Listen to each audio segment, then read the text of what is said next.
Hey, good morning. This is encouraging and motivation from my heart. I have a special friend here joining me today, and he's got a special message to tell you at the end.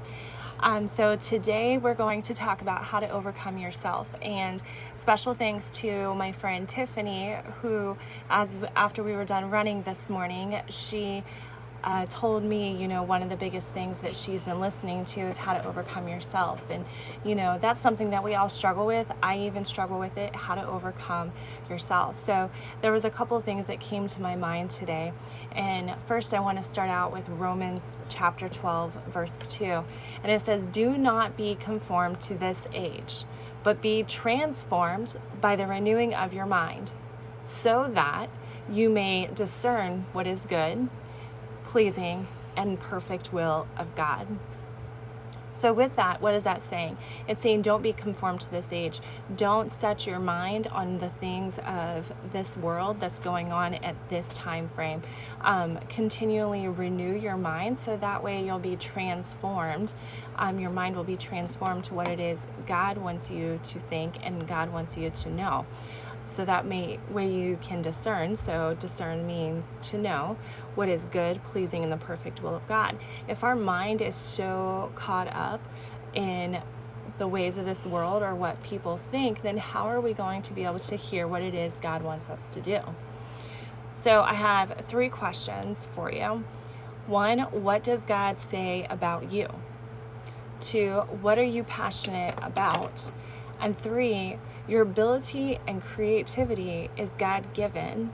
So what is keeping you trapped by a title or a label? And so we'll start out with number 1. What does God say about you?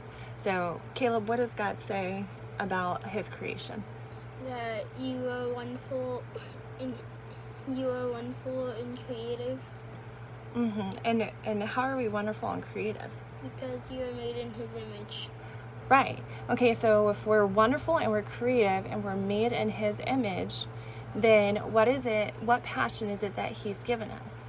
For me, he's given me a passion to help encourage and motivate people past their circumstances. Caleb, so far in your life, what passion has God given you? What do you get excited about?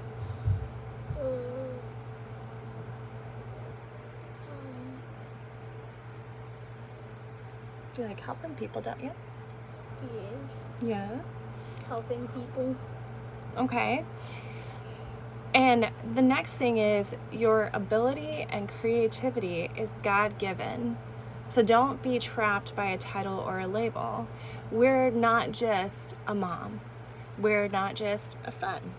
We're not just a father, a teacher, whatever your job title is, sister. That is not just what you are. I was listening to T.D. Jakes and Stephen Furtick yesterday as they were doing an interview, and Stephen Furtick was talking about how many titles T.D. Jakes has, producer, pastor, father, and all this. And Stephen Furtick says, how is it that you have so many titles? And T.D. Jakes says he did not want to be in the prison of a title. He did not want to be behind the bars of a title, okay? And also, if you look around about you, how many people, how many leaders are sitting there talking about your mind?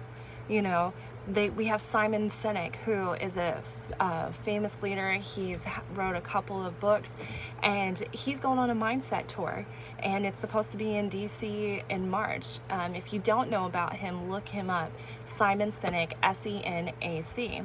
We have John Maxwell, who is a famous leader. He's a known book writer, primarily known in the military and churches, does many different things to try and help people be successful and to try and help people grow into being who God made them to be. And he writes a book, How Successful People Think. You have Stephen Furtick. He says in some of his messages that he gives, he talks about how the Bible's not boring, you're boring. So, do you think God made boring people? No, but we limit ourselves by what we think, by how we portray ourselves. So today, what it is that I want to tell you, tap into your creativity and passion. Don't let the day-to-day monotony restrict you. What is it that you get excited about? Start tapping into that. Start slowly doing something like that. Don't let money, don't let what people say about you limit you. You think that TD Jakes or Stephen Furtick, you think they started out with lots of money? No, they just took it one step at a time. And you're going to get to a point where you feel like I can't go on because of the way people think or the way people are talking about you. Renew your mind. Get your mind set on what it's supposed to be set on. Don't just teach what to do to somebody as you go throughout today, but teach someone and show them how to think the way God wants them to think. If you hear somebody saying something negative, try and help them see the positive in something. Know your attitude and the way you think is not everything, but it is something, and it is something that can help you have a better day, have a better outcome for your life. So today, this is the encouraging and motivational word from my heart and Caleb. So don't let your age, don't let your title limit you today. Go out and begin to start walking in the passion that God has given you. Have a great day.